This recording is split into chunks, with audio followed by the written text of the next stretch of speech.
Oi pessoal, tudo bem? Então hoje vamos continuar o nosso intensivo de biologia e vamos continuar falando de biomas terrestres. Hoje a gente vai falar sobre os biomas do epinociclo, que são os biomas terrestres.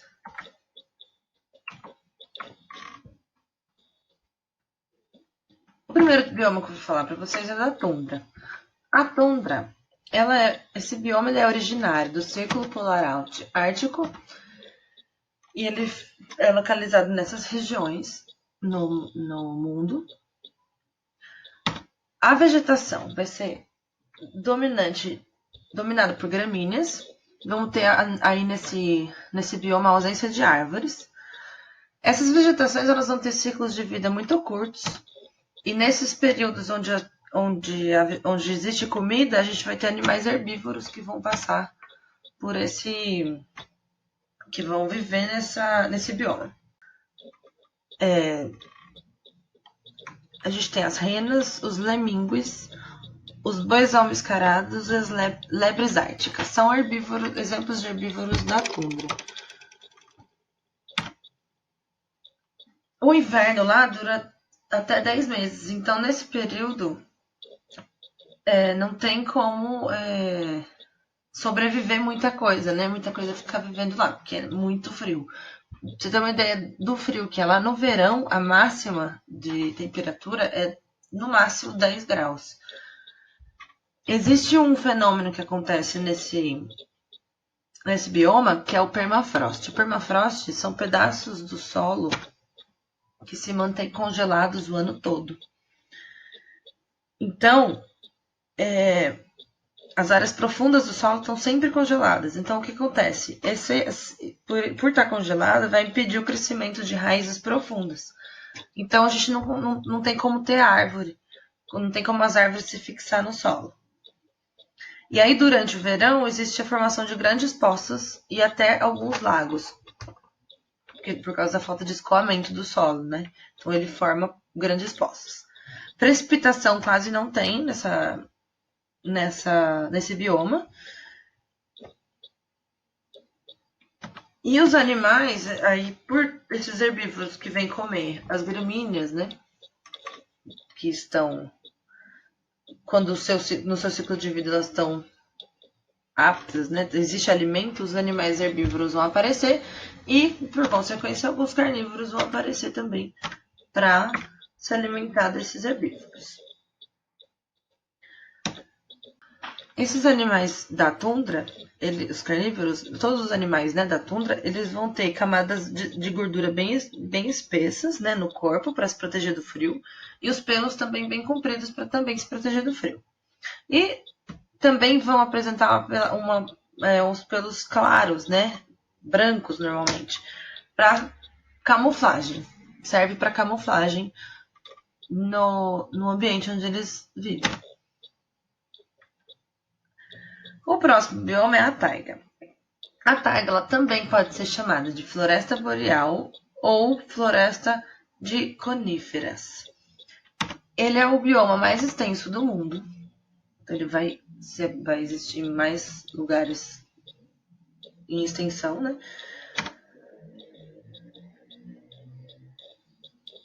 Ele é composto por grandes gimnospermas, como os pinheiros e os abetos, e são regiões frias que apresentam esse bioma. A pluviométrica é muito baixa. E por causa dessas temperaturas, as árvores também vão apresentar adaptações para evitar a perda de água e os danos que são causados nelas pela neve. Mas por ser muito densa, né, as florestas são muito densas, então não chega muita sombra, não chega muita luz solar, desculpa. Não chega muita luz solar e aí as árvores tampam nessa luz solar. Então vai ter poucas gramíneas, mas gramíneas não tem. No chão a gente vai ver uma espessa camada de folha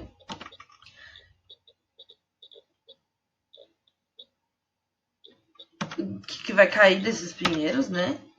E aí, junto com essa sombra que essas árvores vão fazer, vai propiciar um ambiente bom para o crescimento de decompositores.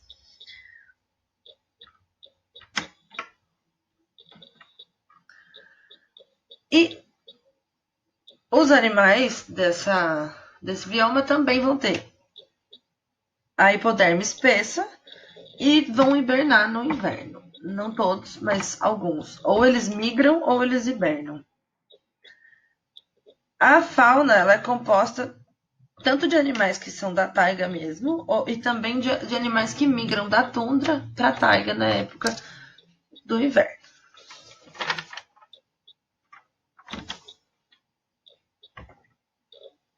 O próximo bioma é a floresta temperada.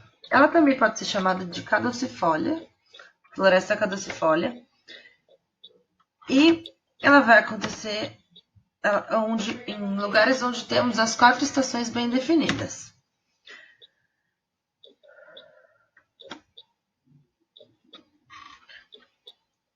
Elas são chamadas de caducifólias porque elas perdem as folhas no outono.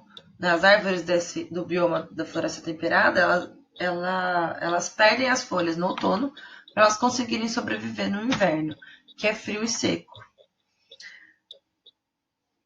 As árvores são angiospermas e a gente vai ter uma maior biodiversidade e pluviosidade nesse bioma do que a gente viu na taiga e na tundra. Ela é rica em arbustos, gramíneas e musgos. E a gente vai ver que existem estratos que vão ser determinados pela altura do vegetal. Então, dá para dividir por estratos: arbóreo, herbáceo e arbustivo. O solo vai ser rico em nutrientes, né? Por causa de uma grande quantidade de folhas que se formam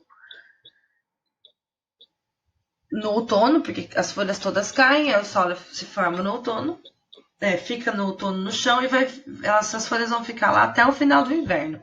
É assim que esses nutrientes vão ser fixados.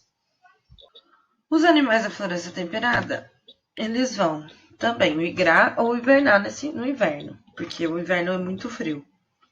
E existe uma grande escassez de alimento e de água nessas épocas. Então a gente vai ter o javali, o urso pardo, esquilos, o panda vermelho.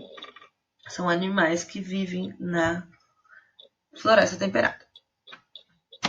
A próxima floresta que a gente vai ver é a floresta tropical. Essas também podem ser chamadas de florestas pluviais ou latifoliadas. Elas só acontecem em regiões de altíssima pluviosidade e alta temperatura. A gente vai ter as estações, uma estação de chuva e uma estação de extrema seca. Elas vão ser ricas em biodiversidade e em espécies endêmicas. Espécies endêmicas são espécies encontradas apenas nesse local. Então, a ariranha, a arara vermelha e o gavião real. São espécies endêmicas da floresta tropical. Da Amazônia, sendo mais específica, que é uma floresta tropical no Brasil. A vegetação ela é perene. Quando a gente fala que a vegetação é perene, é porque ela dura o ano todo. Ela tem folhas o ano todo, né? Ela não é igual à anterior, da floresta temperada, que ela cai no outono para poder sobreviver no inverno. No caso da floresta tropical, a vegetação ela tem folhas o ano todo. Essas folhas elas são largas, que dá o nome de latifoliadas. E essas folhas largas elas vão potencializar a absorção da luz nos estratos, principalmente nos estratos mais baixos, né, nos arbustos.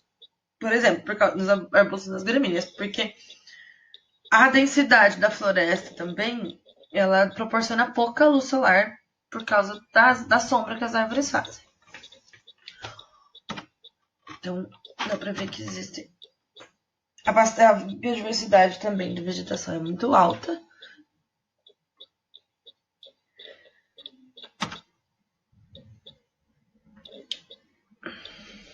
O solo das florestas tropicais, por incrível que pareça, ele é um solo pobre.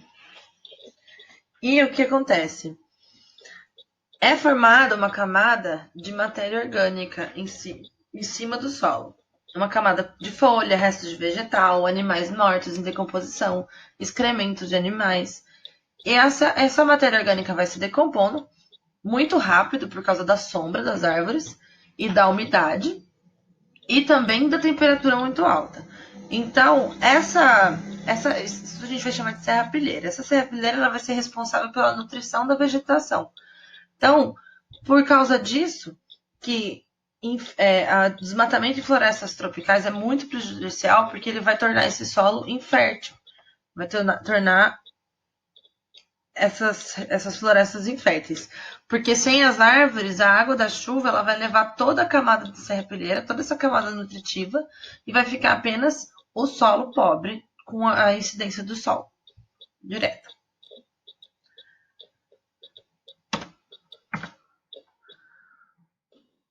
O próximo bioma que a gente vai ver são os campos. Os campos eles podem ser divididos em estepes ou savanas. Podem ser divididos em estepes ou savanas.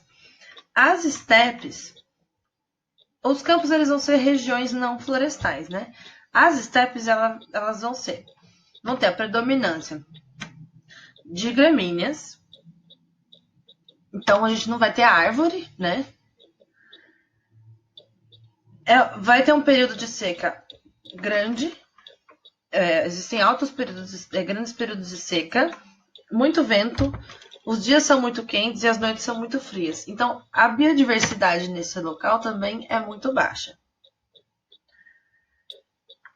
Já as savanas, a gente vai ter uma região herbácea, onde a gente vai ter arbustos, gramíneas, árvores de pequeno porte, mas bem espaçadas uma da outra. Não chega a ser uma floresta densa, como nas florestas que a gente viu. Vai ter uma estação chuvosa e uma estação de extrema seca.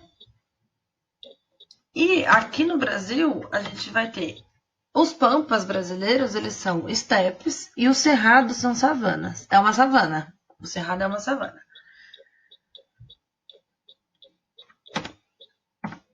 Por último, o bioma deserto. O deserto, na verdade, eles são. O deserto são formações ecológicas que são caracterizadas pela falta de água, pela seca e pela variação extrema de temperatura. E a falta de chuva, né? Então, a extrema variação de temperatura é que de dia é muito quente e à noite é muito frio, extremamente frio. Essas adversidades todas, elas vão exigir adaptações dos seus habitantes, né? Os animais e as plantas que vivem nesse bioma precisam de adaptações. Por exemplo, a flora, ela vai ser reduzida, ela vai apresentar plantas xerófitas. Essas plantas, elas são cactos e suculentas.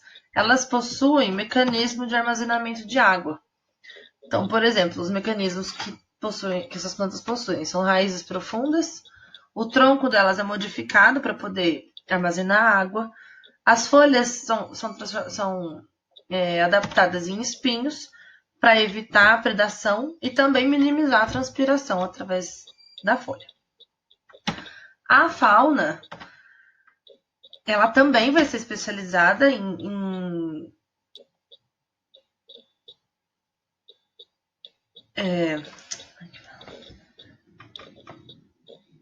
especializada em não perder água, em economia de água. E a gente vai ter poucas espécies, né? Mas essas espécies normalmente elas vão ter os hábitos noturnos, uma dessas adaptações, né, para poder viver nesse ambiente muito extremo. Elas vão ter hábitos noturnos, as excretas e os dejetos deles são concentrados, então eles vão eliminar o mínimo de água possível. Eles vão ter grande tolerância à desidratação também, porque eles consomem a água que eles consomem é normalmente dos alimentos, e o alimento também é escasso, né? Eles vão ter também a redução ou também a ausência, depende da espécie, de glândulas sudoríparas, então também para evitar a transpiração, e os pelos mais claros e mais densos, os que têm pelo, né? Bom, é isso, gente. Amanhã a gente vai continuar esse assunto de biomas. E até mais.